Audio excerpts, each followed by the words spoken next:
portion of the payroll costs. Also, we will give small businesses under 100 people tax cut benefits.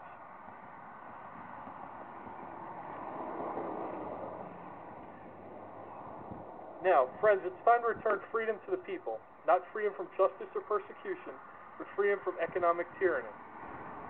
Freedom from corruption, greed, arrogance, and most of all, freedom from those who put their careers above the best interest of the people they have been elected to represent.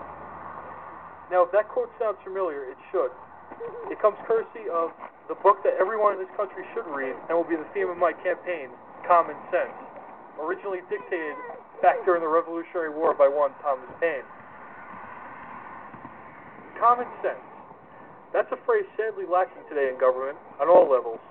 Over the past few weeks, I've spoken to a lot of my fellow citizens, and the citizenry is pretty much of the same thought. It's time that we start over and put in people who care more about their constituents and the state than they do about partisan party politics. And for a good example of that, my opponent, Aileen Gunther, has consistently voted with Sheldon Silver and the needs of New York City over the needs of her constituents here in Orange and Sullivan counties. Once again, the people, whether they be blue-collar or white-collar, of which my friends and family are all ready for a change. Change. That's a word we've heard a lot over the last few years, isn't it? Especially from Mr. Barack Obama. It was going to be change that we could believe in. Well, let's consider that for a moment, shall we? What kind of change have we experienced here in New York of the last 2 years? A deficit of $11 billion, the highest tax load in the country, a loss of your star rebate checks, statewide unemployment over 9.1%, 8.3% here in the district with no potential end in sight to the bleeding. How is the party in power, my opponent included, proposed to handle that? By raising current taxes, adding new ones, and spending like a sailor on liberty. Well, apparently they subscribe to the Joe Biden economic school of thought that you need to spend tremendous amounts of money to avoid going bankrupt. Now, anyone that has a job and a checking account or anything like that understands that if you go over your limit, you can't spend more to get out of it. I will promise you this, my fellow citizens, unless we begin electing fiscal conservatives, those who will force government to live within its means, we will follow California into bankruptcy. The debt load is completely unsustainable, and the answer is not to add more of a tax burden. Maureen Hallahan, president of the Orange County Partnership, said it best to me. We have to lower taxes.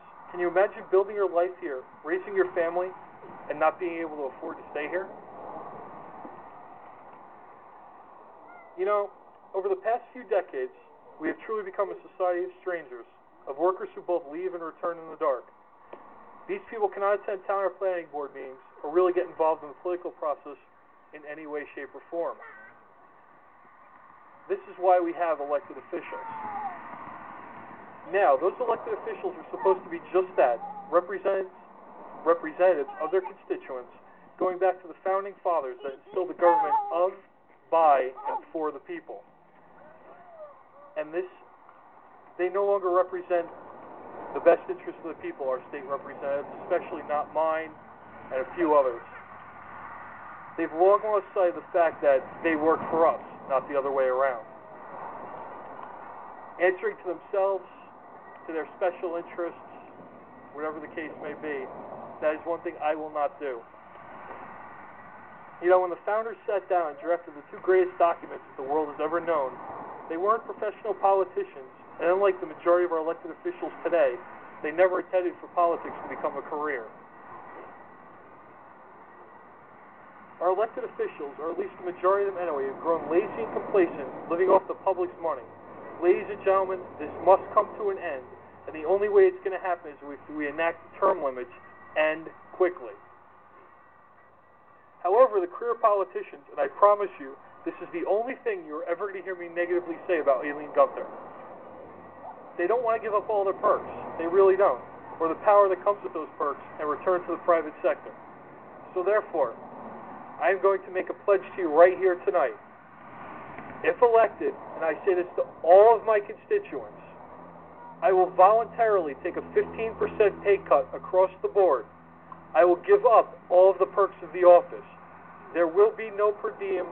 There will be no special interest. in my office. I will answer to you, the people, my friends, my neighbors, and my future colleagues. Ladies and gentlemen, I thank you for joining me here tonight.